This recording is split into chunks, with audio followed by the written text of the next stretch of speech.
So there was a Joe Rogan episode that was just released, a long form. It's about 3 hour long interview with Vice President J.D. Vance. And there were a number of clips in there, a number of parts of the interview where they talked about Israel.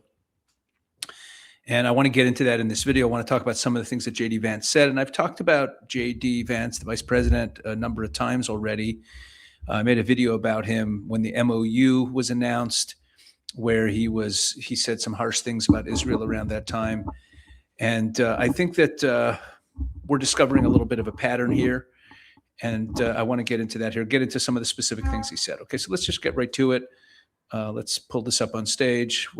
Everything we're going to be doing here, we're going to be playing is from clips that are on X. Okay, so here's the first clip we're going to look at. And again, with limitations. Like when the Iranians hit ships, the president has been willing to knock the hell out of the Iranians in response. This is not just a negotiation. It's negotiation, it's military, it's all these things. But I know beyond a shadow of a doubt that there have been people within the Israeli government who are trying to actually shift us away from that policy because they want to continue the military campaign. And by the way, there are people within their government that I love, I have good relationships with.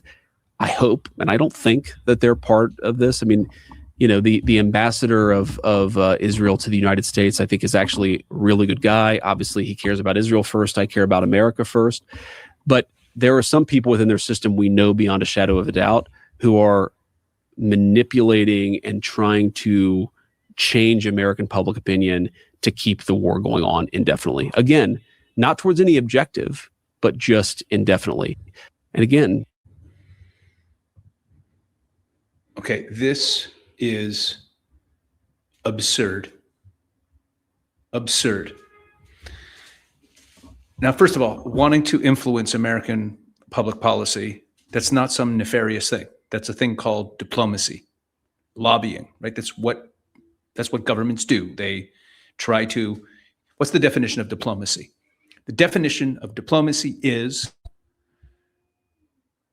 trying to convince another state that your interests are in their interests. That's what it is. You try to get them to see your interest, what's in your interest as in their interests. That's what you try to do. There's nothing dark and nefarious about it, about influencing public opinion. But the absurdity of what he says here, and I think that every supporter of Israel should be offended by this. I don't care if you're for or against the current government.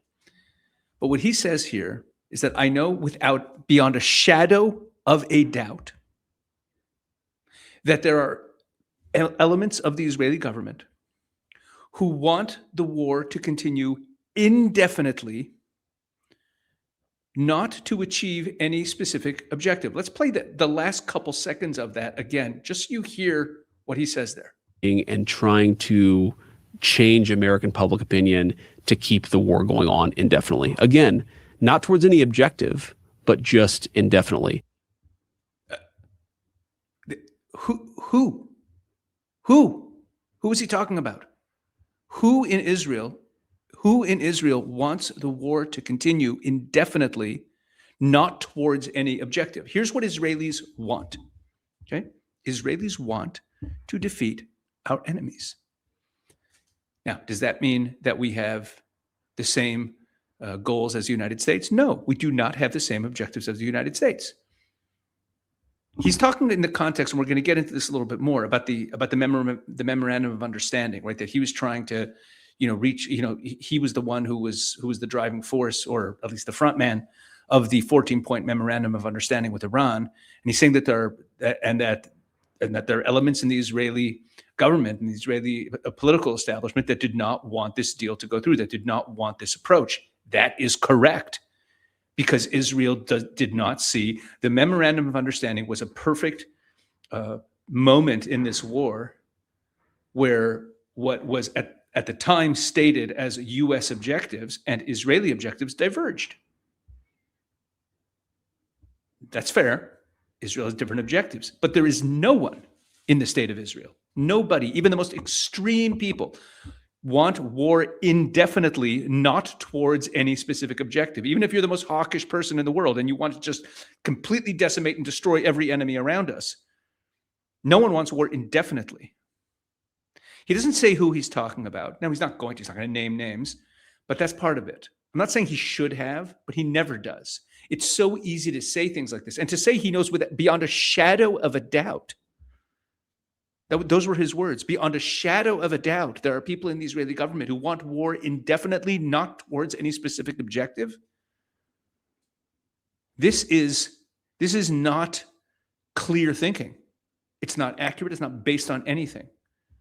And it's offensive. Sorry. So that one was just like, look, here's the thing. J.D. Vance might have a very successful political career beyond being vice president. He might be in public office for a long time. We might have to have a good relationship with him. I don't know where this is going. You know, the first time he ever visited Israel when he was running for Senate, that was a much more friendly visit. And then when he came as vice president, it was less friendly. I don't know where he is on Israel exactly. But you know what this reminds me of? This reminds me of back when the MOU was signed, and J.D. Vance said this. Now, I saw the Axios report, that Netanyahu is fuming. That's not reflective of the conversations that I've had with him, but maybe he's saying something to somebody else that he's not saying to me. What I will say, and this does bother me, is that you've seen people within Bibi's cabinet who have come out and attacked the deal, and in some ways very personally attacked the president of the United States. Okay, that was a lie. I have no other way to put it. I watch very closely. I watch politics pretty closely. I think you guys know that. And there was definitely critics of the deal in the Israeli government, lots of them, including Prime Minister Netanyahu himself. I could not find a single statement by any member of Israel's cabinet that said anything about President Trump in this deal. Anything that could be even misconstrued as a personal attack. But he doesn't say who it is. It's just members of Prime Minister Netanyahu's own cabinet. Who? I know who the list of all the cabinet members are. We can check what their statements were around that time. Nothing. And here when he's saying that we know beyond a shadow of a doubt that there are members of the Israeli government who want war indefinitely, not towards any objective, not towards Israel's objectives are extremely clear. They've stated them very clearly. Israel has a defense and security security and foreign relations cabinet. It's like defense and foreign relations cabinet and committee in the Knesset that decides on the military objectives that Israel's pursuing. Now, you might not like them. Some people call them expansionist, having a buffer zone in Syria and a buffer zone in Lebanon and a buffer zone in Gaza. And it is an Israeli objective to take down the Iranian regime, which is different than Americans, and it requires much more kinetic action, much more aggressive action than the Americans have shown that they're willing to take ever since the ceasefire on April 8th. That's true. This is all true. But to say that there's no objective other than indefinite war, indefinitely, and he stressed the point. He stressed the point here. I'm sorry I'm going to do this to you, but I got to play this again. Obviously, he cares about Israel first. I care about America first. But there are some people within their system we know beyond a shadow of a doubt who are beyond a shadow of a doubt manipulating and trying to change American public opinion to keep the war going on indefinitely. Again, not towards any objective, but just indefinitely. Unbelievable. All right, we're going to go on to another clip. But before we do that, let me just remind you about this big event. You do not want to miss this event. You do not want to miss it. We have a webinar coming Monday, July 20th, 1 p.m. Eastern Time, 8 p.m. in Israel. Are we headed for regime change? What to expect from the Middle East? With a tremendous panel. Amir Avivi, Brigadier General Amir Avivi, founder of the Israel Defense and Security Forum. Brian Kennedy, president of the American Strategy Group.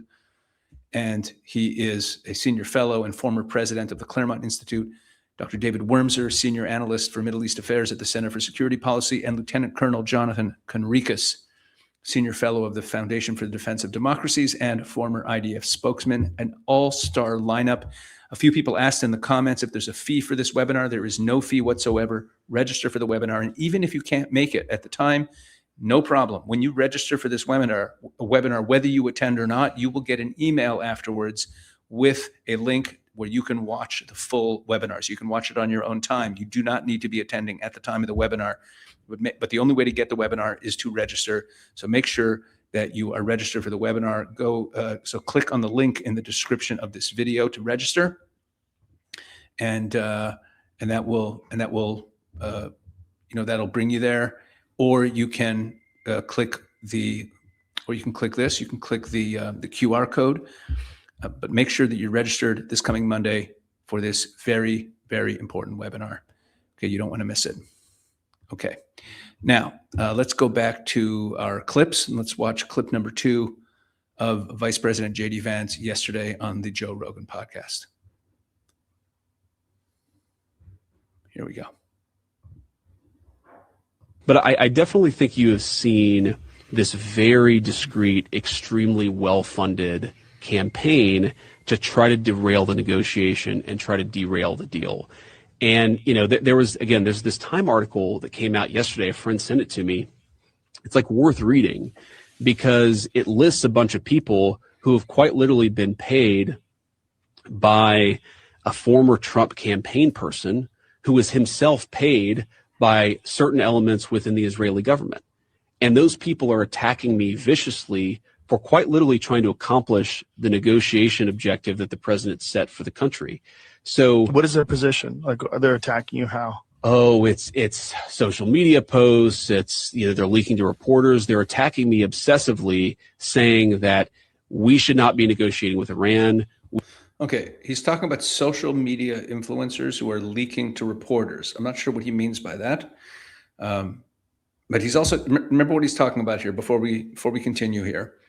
He's saying that there was this article about people who are getting paid by a former Trump official. Now, he's talking about Brad Parscale, who's been very transparent and very open. He signed a FARA form, which means a Foreign Agent Registration Act. He signed a FARA form to register himself as because he's receiving money from the Israeli government to help move the needle on support for Israel among Americans. Every country in the world spends money trying to influence American public opinion. Okay, there's nothing dark about it unless it is concealed.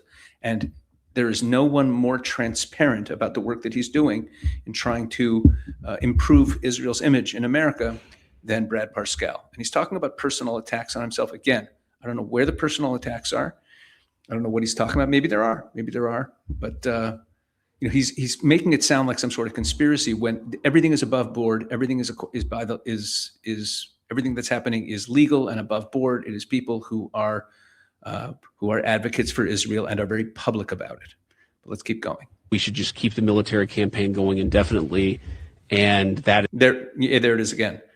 People, meaning this is a classic straw man argument that the people who are opposed to the deal that he's negotiating. Let's back up, okay? So let me set this point up better. Let's back up and watch this again.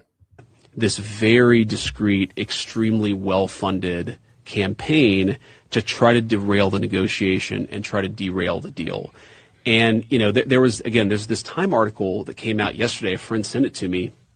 It's like worth reading because it lists a bunch of people who have quite literally been paid by a former Trump campaign person who was himself paid by certain elements within the Israeli government. And those people are attacking me viciously for quite literally trying to accomplish the negotiation objective that the president set for the country. So what is their position? Like, they're attacking you how? Oh, it's social media posts. It's, they're leaking to reporters. They're attacking me obsessively, saying that we should not be negotiating with Iran. We should just keep the military campaign going indefinitely. There you go. Pause there. This is the type of thing that I love to notice. Okay? When we read the news, when we watch news video, when we read news stories, we're always looking for these clues of agenda, right? Clues that point us to the agenda. And one of the classic moves is what's called a straw man. Some of you know what that is. A straw man is where you posit that your opponent is claiming something that they're not actually claiming. And the claim that you're saying that they're claiming is easy to refute. Okay, so here, this isn't a debate, but it's the same concept. I'm going to posit that the position of my opponents is this extreme position that is so easy to discredit. So what's the position? He's saying that the opponents, my opponents, the people who were criticizing me for the 14-point memorandum of understanding, for negotiating with the Iranians, for saying that negotiating with the Iranians is a waste of time, for saying that negotiation with Iranians is negotiating with terrorists, that it's empowering them, that it's a bad move, it's not a legitimate position. It's not that you can have disagreements about what should be done strategically. No. Their goal, they believe that you shouldn't negotiate with the Iranians and that we should prolong the war indefinitely. No one is claiming that we should prolong the war indefinitely. You know what prolongs the war indefinitely? This war that began in 1979, when immediately after seizing power, the IRGC attacked the American embassy, and then a couple years later blew up hundreds of American servicemen in Lebanon, and then a few years later blew up American servicemen in Saudi Arabia, and everything else they've done. They've been at war. The IRGC has been at war with America forever. You want an indefinite war? You throw a lifeline to the Iranian regime. Nobody who was opposed to this memorandum of understanding wants an indefinite war. But you see the straw man argument. Oh, they want it. He didn't say, what Joe Rogan says to him, what was their argument?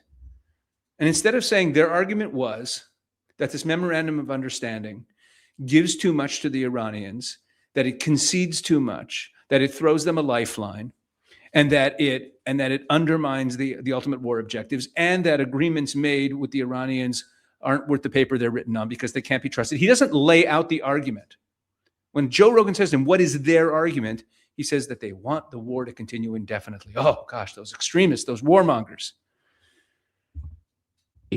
And that is their explicit position. And coming after me saying that is their explicit position, that they want the war to go on indefinitely. Saying that, people have come after me and say that I'm influenced by Qatar, that I'm influenced by foreign governments, that, I take my marching orders from Tucker Carlson, and there's just so much bullshit out there, when what I'm actually trying to do is accomplish what the President of the United States told me to accomplish, which is a settlement of this that accomplishes our objectives. Iran doesn't have a nuclear weapon. We have the free flow of oil and gas. Right. And the argument against the MOU was that this MOU does not accomplish those objectives, that it does not prevent them from having a nuclear weapon, because the nuclear issue was not even in the MOU. It was in the MOU in one clause which said that it will be discussed at a later date. That's it. That's what the MOU says about the nuclear, that they will discuss it later. That was part of the argument against the MOU, that it makes no demands on the nuclear program. And I should be clear, I don't actually mind. I don't mind that let's say certain elements of the Israeli government want to criticize the deal or have disagreements about the deal. I don't even mind an effort to try to influence, foreign governments try to influence the United States all the time. Israel does it, other countries do it. It's just sort of the nature of the beast. What bothers me is actually when Americans meaning American leadership, allows that influence to affect their judgment and to affect. Why? If someone from another country is going to American leadership and saying, listen, we have a different perspective, let me share with you why we think you're making a mistake. Why is it bad if those American leaders let that argument that they're hearing affect their judgment? What's the problem?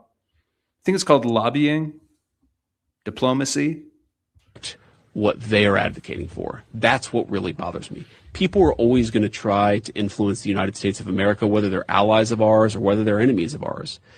But again, when I open up the pages of Time magazine and I see that there's a literal foreign influence campaign being funded to tank the very deal that I was pursuing, and oh, by the way, many of the people who were receiving that money were actually attacking me in completely dishonest ways, my response to that is, well, go to hell. I'm going to do what I have to do for the American people. I represent Americans first. I would love it if J.D. Vance would ever provide an actual example for the things that he says about people attacking him personally who did not like the deal. He didn't like, that's what I'd appreciate that. Here's another clip. Do you think that Israel is affecting American political judgment? I certainly think that there are a lot of talking points and there are a lot of arguments that make their way into American political discourse. I think there are a lot of social media campaigns that definitely influence Americans and affect Americans. Do I think that it's been dispositive on any particular issue? Like I think that's a much more difficult question. Do you think that we would have started this war in Iran without the influence of Israel? I think the president, completely separate from any influence from Israel, believes very strongly, and again, I agree with this, that Iran should not have a nuclear weapon. Right, and I but think he was after willing we to do things. bombed them in June, right? That was the initial attack, right? June of last year. Yeah. Midnight Hammer, yeah. Right. Do you think he would have continued with the most recent campaign if it wasn't for the influence of Israel? Yes, I do. Really? I do, yeah. Look, Okay. That was, you see what Joe's doing. Now, here we'll talk a little bit about Joe Rogan. Joe Rogan is not the deepest guy and certainly not very knowledgeable about the Middle East. And what he was trying to get J.D. Vance to say that this is Israel's war and that the only reason we went to war is because of Israel, ignoring the fact that for, I don't know, for like 40 years, like since the mid to late 80s, Donald Trump, long before he was in politics, has been one of the most anti-Iran people, maybe the most anti-Iran person in all of American public life. There's a famous clip of him, sorry I didn't dig it up, on Barbara Walters, way back. We're talking like 1986 or 87, talking about how America should go take Karg Island, long before any of us ever heard of the place. The day he came down the escalator and announced his candidacy, one of the things he talked about was Iran and how they can't have a nuclear weapon. He's been maybe the most hawkish person on Iran in American public life. So these people, you can not like his position on Iran and how aggressive he's been about Iran, but the absurdity of claiming that the reason for that position is that Israel's influence, you have to ignore everything he's ever said about Iran in his entire public life. So I appreciated that comment there from J.D. Vance. Let's do one more clip here. And this one's really fascinating. Clearly had connections to the upper, clearly. Okay, he's talking about Epstein here. He's talking about Epstein and Epstein's connections to the intelligence community. Clearly had connections to the highest levels of American intelligence. He clearly had connections to the highest levels of Israeli intelligence. In fact, one of the interesting things the Epstein saga reveals about, and I try to make this point, is one of the reasons why I'm always careful, and I say there are some elements within the Israeli government who don't like our peace process, because there are a lot of elements within the Israeli government that actually do like our peace process. They recognize that this indefinite campaign is not good for them either. And the Epstein thing is interesting because as much as I know, Prime Minister Netanyahu, not a particularly popular person in the United States of America right now, Epstein seemed to be connected to the elements of the Israeli deep state that were left of center. Like, I've always found that fascinating. it wasn't like he was super connected to the right of center of Israeli politics. Correct. You know, the whole, this is a funny one because, you know, there's this idea on the anti-Israel conspiratorial corners of the American right that, like, you know, Epstein was an Israeli agent, and that's all part of their hatred of Israel and Netanyahu, and they kind of all blend it all together. And what they don't realize is what J.D. Vance just said here, which is that, first of all, Bibi Netanyahu, our prime minister, actually warned about Epstein years earlier. And Ehud Barak, who is kind of Netanyahu's arch enemy in Israeli politics, a failed former prime minister, really leader of the left, he was very closely tied to Epstein. And the Epstein connections, if there are Epstein connections high up in Israel, they are on the deep state left, which is the anti-right-wing, anti-current government left. Okay, this is an important detail for Americans to recognize about this whole thing. But I want to go back to, you know, earlier, one of the earlier clips where I was, where we were talking about the MOU. You know, I was just thinking that he's complaining about these influence operations of Israelis who were anti the MOU. So let me ask a question. Did it work? Like, I've talked about this before on this channel about conspiracies about things Israel did, like Israel, killed Charlie Kirk. Like, okay, did it work? Israel did 9/11. Did it work? Like, did it get the result that Israel would want? Did Israel manage to stop the MOU? No. The failure of the MOU, and it's of course been a colossal failure, the failure of the MOU has nothing to do with Israel. I mean, did Israel cause the Iranians to start firing on ships in the Strait of Hormuz and not live up to their end of the bargain and not negotiate in good faith? Did Israel cause that? So did Israel's influence operations have any impact whatsoever on American policy in this situation when it comes to this 14-point MOU with Iran? Did it have any impact at all? Doesn't look like it. So what is all this hankering about Israel's influence and the money they're spending on all this influence operations? And what did it yield? You signed the MOU, you went through with it. It blew up in your face because it was a lousy agreement made with this insane Iranian regime. And everyone who follows the Middle East knew immediately upon reading that MOU that it was a ridiculous document. It ceded, it explicitly gave Iran a say in Lebanese security decisions. It explicitly ceded the point that Iran has some controlling interest and some in the Strait of Hormuz. It conceded that. It said that they're going to make arrangements for how to manage the Strait of Hormuz. It conceded the point. It didn't make any demands on their nuclear program whatsoever, except some vague agreement to talk about it. It was a lousy agreement. We all knew that immediately. And so the implication, he doesn't say it outright because, he's always dancing between the raindrops. The implication that somehow Israel ran this up, turning people against the MOU. What, like if there was more American popular support for the MOU, it would have worked?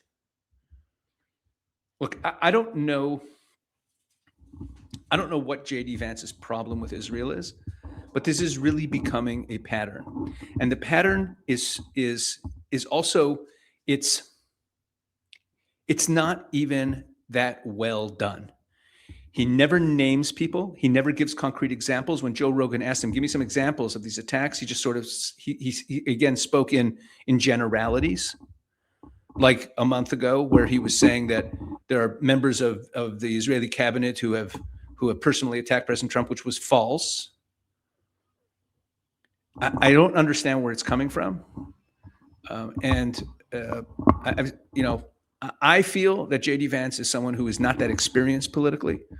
His entire political experience before being named the VP was just over a year in the Senate, period. That was it.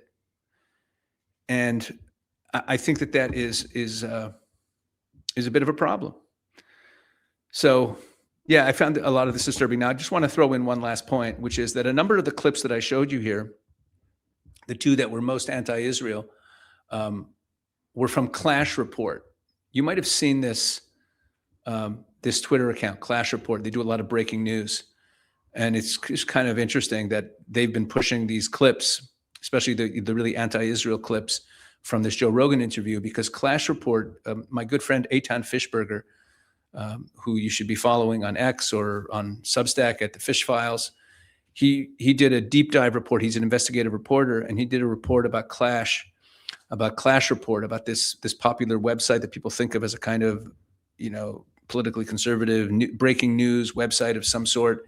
And he did a deep dive into who owns them and who they are. I'll just read you what it says here. Clash Report is the English language division of a Turkish media company called Monolog Media, whose director is a veteran of Turkish state media and whose client list includes two separate institutions tied to the Erdogan political family.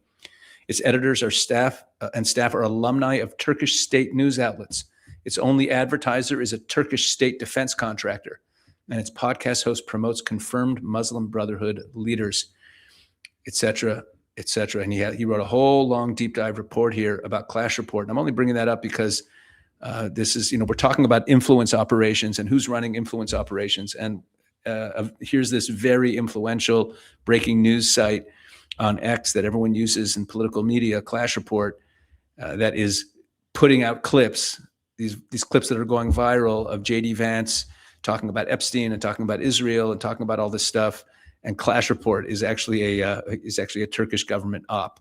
So whatever, there's lots of ops going on out there, and it's just a shame to see J.D. Vance behaving in what I believe, in what I interpret as a reckless manner in this interview. All right. Sorry, I don't have much positive to say here, folks. God bless. Drop me a comment. Let me know what you thought of this video. I don't know what you're going to say, but I'll read as many comments as I can and make sure you sign up for the webinar.